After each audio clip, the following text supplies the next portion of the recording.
तो हेलो दोस्तों, आज मैं 2001 में रिलीज़ हुई जीपक क्रीपर्स नाम की एक हॉरर फिल्म को एक्सप्लेन करूंगा। जीपक क्रीपर्स की सीरीज़ में टोटल 3 फिल्में हैं और आज मैं इस सीरीज़ के फर्स्ट पार्ट को एक्सप्लेन करूंगा।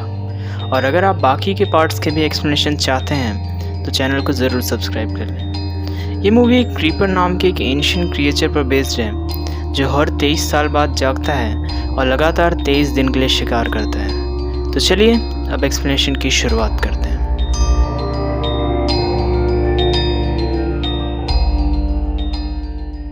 तो मूवी स्टार्ट होती है और हम दो भाई बहन को देखते हैं जो कॉलेज की छुट्टियों में घर वापस आ रहे होते हैं। उनमें से लड़के का नाम डेरी और लड़की का नाम ट्रिश होता है।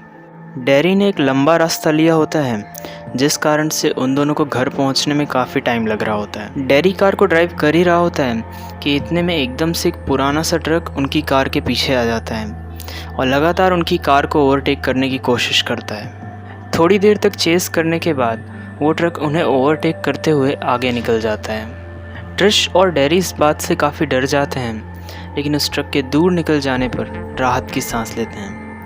इस ट्रक वाली घटना से ट्रिश को कुछ याद आता है और वो डेरी को बताती है कि लगभग 23 साल पहले इसी रोड पर कैनी और डार्ला नाम के 2 कपल्स लापता हुए थे।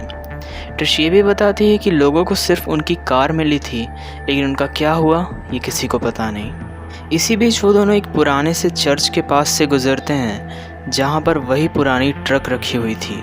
उस ट्रक के पास एक आदमी भी खड़ा होता है जो उस ट्रक से सफ़ेद कपड़े में लपेटी हुई कोई चीज़ बाहर निकाल रहा होता है, जिस पर खून के धब्बे भी लगे होते हैं, जिससे साफ जाहिर होता है कि वो डेड बॉडीज़ को निकाल रहा होता है। वो उन डेड बॉडीज़ को ट्रक से निकाल कर एक अंडरग्राउंड पाइप में डाल रहा होता है। वो अनजान आदमी ट्रिश और डेरी को उसे देखते हुए नोटिस कर लेता है। ट्रिश काफ़ी डर जाती है और तुरंत ही उस जगह से निकलने के लिए कहती है।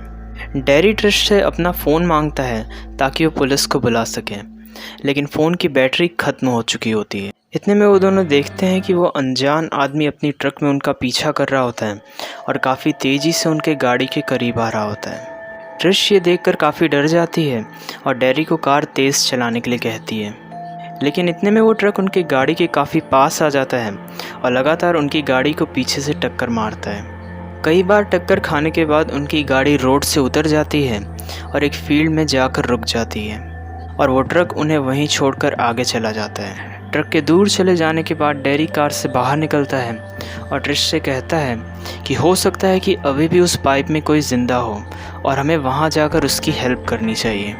ट्रिश डेरी की इस बात से एग्री नहीं करती है और कहती है कि उन्हें किसी पेफोन के आने का इंतज़ार करना चाहिए ताकि वो पुलिस को बुला सकें, लेकिन डेरी ट्रिश को कन्विंस कर लेता है और वो दोनों अकेले ही उस पुराने चर्च के पास जाते हैं। इसके बाद वो दोनों उस पाइप के पास जाते हैं। पाइप में से अजीब सी बदबू आ रही होती है। डेरी को लगता है कि अंदर कोई है जो अब भी ज़िंदा है, इसीलिए वो अंदर जाकर चेक करने की कोशिश करता है और बाहर से ट्रिश उसका पैर पकड़ती है, लेकिन एकदम से कुछ चूहे उन पर हमला कर देते हैं जिससे डेरी डर जाता है और ट्रिश गलती से उसका पैर छोड़ देती है और डेरी उस पाइप से स्लाइड करते हुए सीधा एक अंडरग्राउंड रूम में पहुंच जाता है। डेरी को वहाँ पर एक आदमी दिखता है जिसे सफ़ेद कपड़े में लपेट कर रखा गया होता है और वो अब भी ज़िंदा होता है। डेरी को लगता है कि वो मर चुका है, लेकिन वो एकदम से उसके पैर पकड़ लेता है।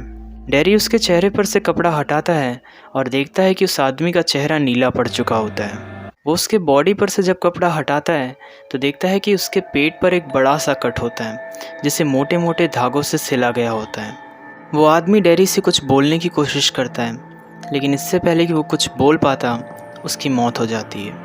इसके बाद डेरी ट्रिश को बाहर से हेल्प लाने के लिए कहता है और साथ ही साथ ये भी बोलता है कि अगर वो अनजान आदमी वापस आए तो वो उसे अलर्ट कर दे। ट्रिश पूछती है कि वो वहाँ से बाहर कैसे निकलेगा, जिस पर डेरी बोलता है कि ये किसी चर्च के बेसमेंट की तरह है और वो यहाँ से बाहर निकलने का रास्ता ढूंढ लेगा। इसके बाद ट्रिश मदद ढूंढने के लिए चली जाती है। डेरी को उस बेसमेंट में और भी कई डेड बॉडीज़ मिलती हैं जिन्हें सेम तरीके से सफ़ेद कपड़े में लपेटकर और रस्सी से बांध कर रखा गया होता है। डेरी को इस बेसमेंट में कई सारे हथियार और सिलने का सामान भी मिलता है। इसके बाद डेरी अपने शूलेस बांधने के लिए नीचे झुकता है और वापस उठने के बाद जब वो ऊपर देखता है तो उसके होश उड़ जाते हैं, क्योंकि पूरी सीलिंग्स और दीवारों को डेड बॉडीज़ से कवर करके रखा गया होता है। वहाँ पे कई 100 डेड बॉडीज़ होती हैं जिन्हें किसी तरीके से प्रिजर्व करके रखा गया होता है। डेरी को अंदर कैनी और डार्ला की भी डेड बॉडी मिलती है जो 23 साल पहले लापता हुए थे। ये वही कपल थे जिनकी बात ये दोनों मूवी की शुरुआत में कर रहे थे। इसके बाद सीन चेंज होता है और हम ट्रिश को देखते हैं जो बाहर मदद का इंतज़ार कर रही होती है कि तभी उसे एक ट्रक आता हुआ दिखता है जिसे देखकर वो डर जाती है क्योंकि उसे लगता है कि वो अनजान आदमी वापस आ गया है, लेकिन वो किसी और का ट्रक होता है। इसके बाद हम डेरी को देखते हैं जो उस बेसमेंट से बाहर आ चुका होता है लेकिन काफ़ी डरा हुआ होता है। इसके बाद वो दोनों कार में वापस मदद ढूंढने के लिए निकल जाते हैं, लेकिन उनका फ्यूल ख़त्म हो रहा होता है और इसीलिए वो एक डिनर नाम के होटल के पास रुक जाते हैं। होटल में डेरी को एक अनजान औरत तक कॉल आता है जो उसे बताती है कि जो चीज़ उसके पीछे लगी है वो उसे तब तक नहीं छोड़ेगी जब तक वो उसे मार नहीं लेती। वो औरत डेरी को जीपर क्रीपर्स नाम का एक सॉन्ग भी सुनाती है और कहती है कि जब भी ये सॉन्ग सुनना तो समझ जाना कि वो चीज़ तुम्हारे करीब है। डेरी उस औरत की बात से काफ़ी डर जाता है और कहता है कि वो पुलिस को कॉल करने के बाद यहाँ से तुरंत निकल जाएंगे।